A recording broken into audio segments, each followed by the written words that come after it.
হে everyone, Radhe Radhe.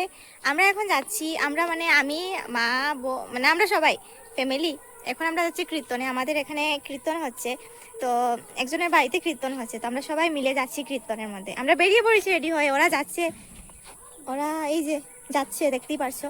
আর আমিও এখন আমি দাঁড়িয়ে আছি, ওরা যাবে আর আমি দাঁড়িয়ে আছি। বৌদি এখনো রেডি হচ্ছেন, তো বৌদি আর আমি আর বৌদিও চলে এসেছি। আর মারা তো আগেই চলে গেছে, তোমরা দেখতেই পেরেছো ভিডিওর মধ্যে।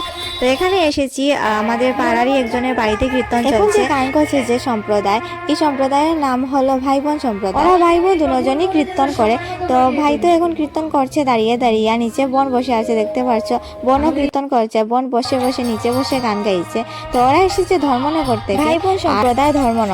তো ওদের গানগুলো ছিল কিন্তু সেই, আর ওদের এক্সপ্রেশনগুলো তো দেখার মতো ছিল।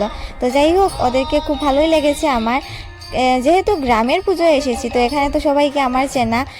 এখানে দেখতে পাচ্ছি যতজন লোকজন, মানে এখন তো এত এত লোকজন।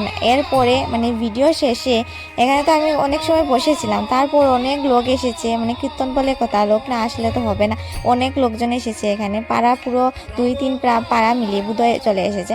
কিন্তু মজার কথা হলো এটা যে এখানে সবাই আমাকে চেনে, কিন্তু আমি সবাইকে চিনি না। এখানে গোনা কয়েকজনকে আমি চিনি, এর মধ্যে থেকে কয়েকজনকে পুরো বলে দিতে পারবো ওদের বাড়ি কোথায়, ওদের নাম কি, ওরা কে, সব কিছু বলে দিতে পারবো। কিন্তু এর মধ্যে অর্ধেকের তো শুধু মুখ চেনা, মানে শুধু ফেসটুকু চিনি যে ও আমার গ্রামেরই, কিন্তু কোথায় বাড়ি, নাম কি, এইগুলো কিছু বলতে পারবো না। বাট এখানে সবাই আমাকে কিন্তু চিনে।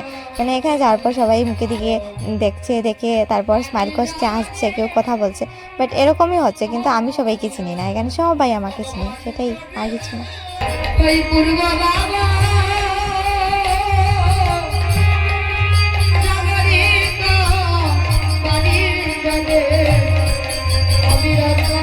এখানে কত সুন্দর কীর্তন চলছে, ওরা কি সুন্দর কীর্তন করছে, কি ভালো লাগছে দেখতে।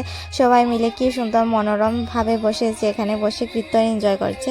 আর আমি এত সুন্দর করে সেজে গুজিয়ে এসেছি, ভেবেছি একটু সময় কীর্তন মানে একটু মন দিয়ে কীর্তনটা দেখতে পারবো, এনজয় করতে পারবো, ভালো লাগবে। কিন্তু সেটা কুটুর সহ্য হয়নি। মানে এখানে কীর্তন চলছে দেখতে পাচ্ছ, আর সে এখানে ঘুমিয়ে আছে আমার কোলে।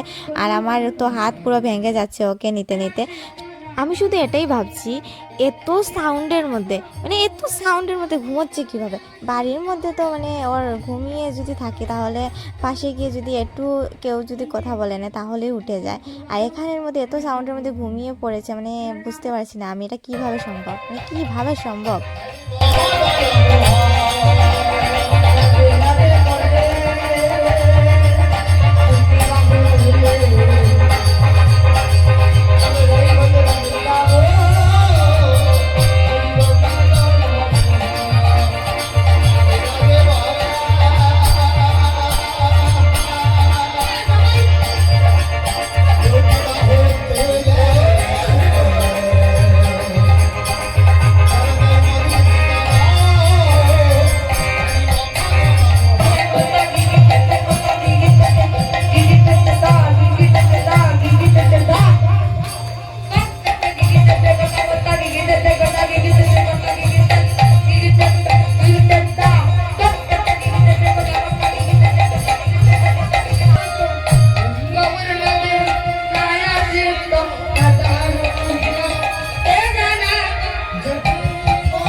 দেখি আমরা মহাপুরুষকে অনেক কষ্ট করে ঘুম থেকে উঠালাম, এখন উনি জুতো লাগাচ্ছেন আর মা লাগিয়ে দিচ্ছেন জুতো। আমরা যাবো খেতে, তো খাওয়া গিয়ে মানে খেতে গিয়ে আমরা এখানে দেখতে পেলাম আমি আমার একটা ফ্রেন্ডকে, তো ওকে হয়তো তোমরা চিনোই, অনেক ব্লগেও আছে মাম্পি, আমার ব্লগেও ফেমাস।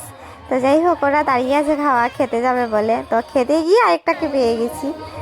তারপর খেলাম আমরা, এইদিকে আমার সামনে বসে ওরা খাচ্ছে। তো যাই হোক তারপর আমরা খেয়ে দিয়ে কীর্তন থেকে অনেক মজা হয়েছিল, অনেকদিন পরে বাড়ি থেকে বেরিয়েছিলাম। আমি তো বাড়িতে বেশি মানে থাকাও হচ্ছে না আমার। তো যাই হোক এইদিকে আমরা সবাই যাচ্ছি এখন বাড়িতে। ঘরে এসে গেছি, এসে রে ভাই কি বলবো, কি টায়ার্ড লাগছে।